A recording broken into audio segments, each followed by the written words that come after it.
And well, a little over a month ago, we had reported a shocking case of a woman being murdered before her 3-year-old child. The Bengaluru police have finally managed to crack the case and apprehend the culprits. A shocker ripped through Bengaluru in May this year when a 30-year-old woman, Hajira Banu, was found brutally murdered. What made it even more horrific was the fact that the victim's 1.5-year-old child was left wailing in the house. Now it has been little over a month and the jurisdictional Micro Layout police have made a major breakthrough. They have arrested 2 women, Nigara Sultana and Moina Kausar, for the murder of Hajira. What's more shocking is that these 2 women you see on your screens are no strangers to the victim. They are her sisters-in-law. Upon interrogation, the 2 accused confessed to have committed the crime over a family feud. A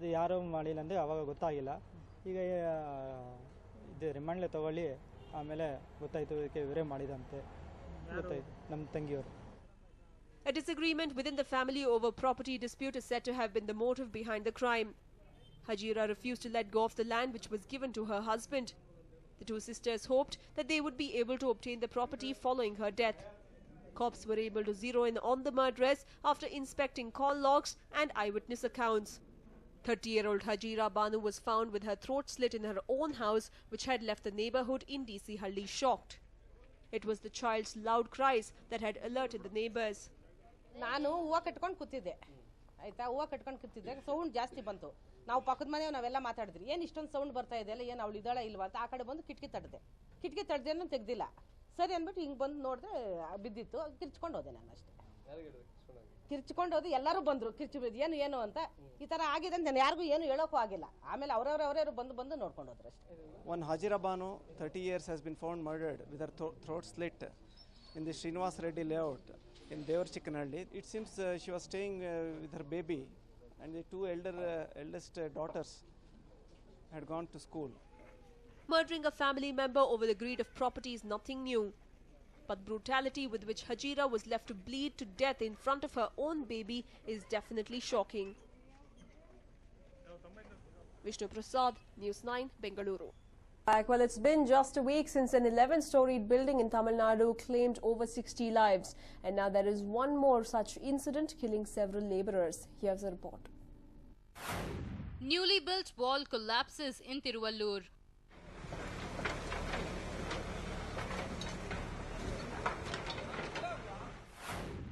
Eleven dead in the tragic incident. Within days after the 11-storied structure collapsed, killing over 60, here is a tragic tale of another collapse.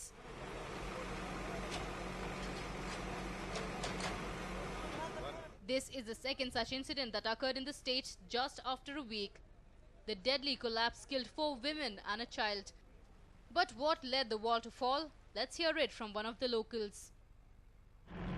நேற்று வந்து பார்த்தீங்கன்னு சொன்னால் ஒரு தனியார் குடோனுக்கு பக்கத்தில் இன்னொரு godown கட்டுறதுக்காக ஆந்திர மாநிலம் நெல்லூரை சேர்ந்த ஏறக்குறைய ஒரு 20 குடும்பங்கள் இந்த பகுதியில் வந்து நீண்ட ஒரு மாத காலமாக வச்சுன்னு வராங்க. இந்த பகுதியில் இந்த குடோனுக்கு அருகாமையில் இருக்கிற மதில்சூர் கீழே வந்து அவங்க ஒரு சின்ன குடிசை போட்டு வாழ்ந்துன்னு வந்தாங்க. சரியாக ஒரு 2:45 மணி அளவில் கடுமையான மழை, அதை ஒட்டி மதில் சுவர் வந்து இடிஞ்சு அவங்க மேலே விழுந்ததில் ஸ்பாட்லேயே வந்து ஒரு 11 தொழிலாளிகள் இறந்துருக்கிறாங்க. ஒரே ஒரு குழந்தை மட்டும் அதுலேருந்து தப்பிச்சிருக்குது அப்படின்றது தான் தகவல். Heavy rains led to the newly constructed wall to collapse. The wall fell on the huts of the labourers which were adjacent to the wall. Tamil Nadu Chief Minister J. Jayalalitha immediately ordered rescue operations. 5 fire tenders took several hours to clear the debris. The Tiruvallur District Collector K. Veera Raghav Rao visited the spot. On being asked about the safety measures to avoid such incidents in the future, this is what he said. Through the departments, we will just verify and give instructions to all the construction contractors also not to allow the labor in and around the place of work site, and also to give basic conditions for them. And we will investigate this issue, and once we investigate, we will take stringent action against the culprits. Police are investigating the issue. The investigations are underway and 2 arrests have been made in this regard. Andhra Pradesh Chief Minister N. Chandrababu Naidu also sent officials to help in the rescue operations. This is because all the labourers working there belong to Andhra Pradesh. Such incidents have become common in the country, and it is high time that officials concerned started taking measures to avert such incidents in future. Ramesh for News9, Tiruvallur. And well, it was a lucky escape for KSRTC passengers in Chikballapur. It was the timely alertness of the driver that helped the 20 passengers on board. The driver had noticed smoke emanating from the bus and immediately asked the passengers to evacuate. Dramatically, as soon as they got down from the bus, the entire vehicle caught fire and was charred in no time. The incident took place in Nayanhalli village in Chintamani taluk of Chikballapura. The bus with number plate KA40F207 was charred beyond repair by the time the fire tenders reached the spot, and each and every life on board this bus was saved thanks to the alert driver. Well, we have seen numerous such incidents in the past where bus fires have claimed several lives, but in this particular case, thanks to the smart and alert driver, thanks to his presence of mind, he has managed to rescue numerous lives.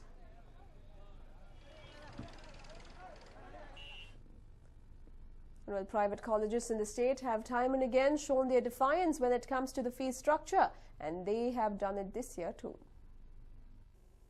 Fee structure in private colleges are always a cause of worry, and the fee structure this year is no exception. Despite strict government stipulation, private colleges in the state have come up with their own fee structure. And this is more than what the government has stipulated. After the allotment of the seat, the students are required to hand over a DD for the required fee amount and hand it over to the college to complete admission procedures. Students who have taken admission in private colleges are alleging that they are being charged more than what is specified by the government.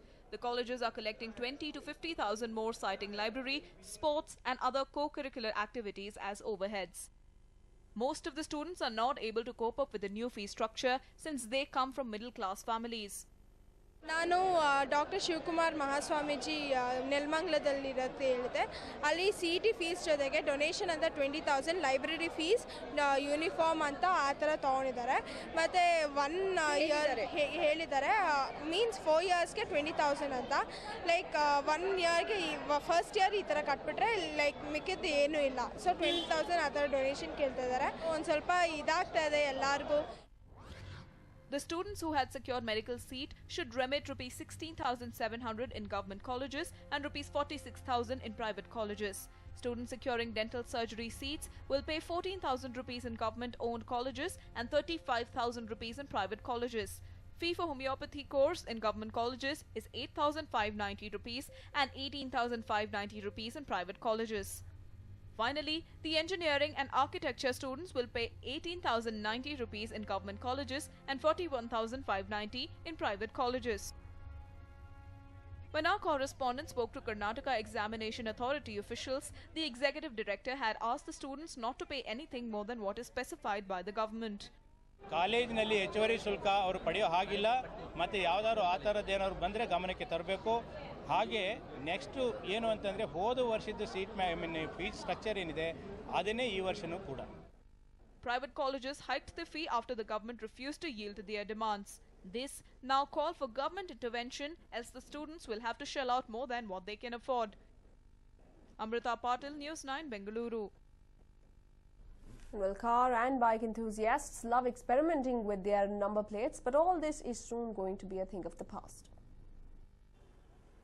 If you harbor dreams of sporting a fancy number plate like this, you might want to change your mind. After numerous cases of fancy and wrong number plates surfaced in the city, RTO authorities are all set to curb this menace. According to the statement released by the RTO, the department is all set to strictly impose the Central Motor Vehicles Act 1989. Number plates will now have to be designed as per the stipulated rules and regulations. The IND seal on the number plates have to be in blue in color. The remaining letters will be in black in color. The numbers have to be embossed on an aluminium plate. The plate should not have stickers and labels. The shop selling number plates will have to have central government approval. The letters will have to be in English and the numbers in Hindu Arabic. Regional languages shall not be used in the number plates. Letters and numerals will have to be at least 35 millimeters in height and 7 millimeters in width. Number plates of two-wheelers and autos will have to be at least 200 millimeter in width and 100 millimeter in height. Light motor vehicles will have to have a number plate which is at least 340 millimeter in width and 200 millimeter in height. Four-wheelers and cars will have a number plate measuring 500 millimeter in width and 120 millimeter in height. Commercial vehicles will have number plates measuring 340 millimeter in width and 200 millimeter in height. ಆ ಫಲಕವನ್ನು ಹಾಕುವಾಗ ಅದಕ್ಕೊಂದು ನಿಗದಿತವಾದ ನಮೂನೆ ಇದೆ. ಆ ನಮೂನೆಯಲ್ಲೇ ಹಾಕಬೇಕು ಅಂತ ಕೂಡ ಇದೆ. ಆದರೆ ಅವರು ಏನು ಮಾಡ್ತಾರೆ, ಕೆಲವರು ಫ್ಯಾನ್ಸಿ ಅಂದರೆ ಅವರು ಇಷ್ಟ ಬಂದ ಹಾಗೆ ಹಾಕ್ಕೊಳ್ತಾರೆ. ಇದು ನಿಯಮಕ್ಕೆ ವಿರೋಧ. ಆದ್ದರಿಂದ ಇದನ್ನು ಮುಂದಿನ ದಿನಗಳಲ್ಲಿ ಇದರ ಬಗ್ಗೆ ಕೂಡ ಒಂದು ಆಂದೋಲನವನ್ನು ರೂಪಿಸುವ ಮೂಲಕ ನಾವು ಅಂತಹ ಏನು ತಪ್ಪು ಮಾಡಿರೋರಿಗೆ ಸರಿಪಡಿಸುವ ದಿಕ್ಕಿನಲ್ಲಿ ನಾವು ಕಾರ್ಯಕ್ರಮವನ್ನು ಹಮ್ಮಿಕೊಳ್ತೇವೆ. Bike and car enthusiasts love to sport fancy number plates with stickers and labels. But all that will soon be a thing of the past. The move by state RTO is definitely a good one. But how successful will they be in implementing it is what remains to be seen.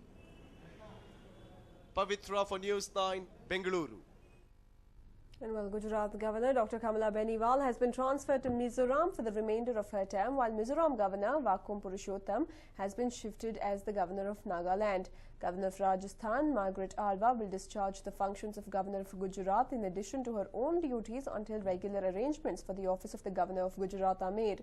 Transfers of Gujarat and Mizoram governors came even as the Modi government is likely to clear the names of senior BJP leaders for appointment of new governors in nearly half a dozen states where vacancies in Raj Bhavans have arisen.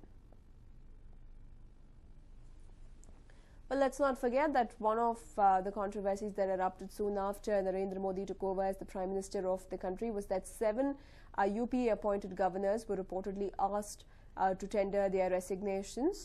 And now it has come to light that the Gujarat Governor Kamala Beniwal has been transferred to Mizoram, whereas the Mizoram Governor has been given the duties of Nagaland.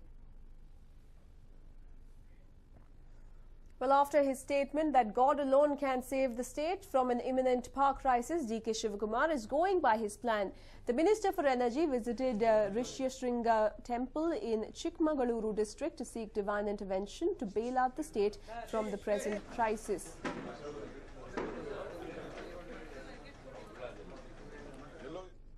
ನಮ್ಮ ಮುಖಂಡರುಗಳು ಸ್ಥಳೀಯ ಶಾಸಕರು ನಾವೆಲ್ಲ ಸೇರಿ ಪ್ರಾರ್ಥನೆ ಮಾಡಿದ್ದೇವೆ. ಪ್ರಾರ್ಥನೆ ಮತ್ತೆ ಕೂಡ ಇಲ್ಲಿ ಮುಂದುವರಿಸಲಿಕ್ಕೆ ಏನು ನಾನು ತಿಳಿಸಿದ್ದೇನೆ.